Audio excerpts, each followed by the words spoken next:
Good morning all. Katatapos lang natin na magsimba. Ayan, i-update ko lang po kayo. Meron po tayo donate ng dugo sa November 28. Ayan po.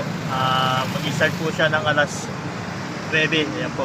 Para sa gusto mag-donate, sa buhay tayo para magbigay ng ating dugo. Ayan, mag-donate din po tayo. Pinakita na lang po tayo sa simbahan ng Simbahan Bilog. Ayan, kita-kita po tayo ron. 9 ang simula po. Thank you po. Marami pong ibang lugar din po, meron din po yan na donate. Meron din pong oras yan. Kasi nakita ko sa tarpaulin dyan po. Update na rin kayo kung saan banda meron din po. Alam ko sa Obando meron din ganun. Donation ng dugo. Yung ating Obando, mga ibang lugar, ayan, meron din yan. Kasi may nakita ko sa ibang lugar na Obando nga. Pwede sa Malacca naman. Ayan, donate natin sa Gitbuhay. Thank you po.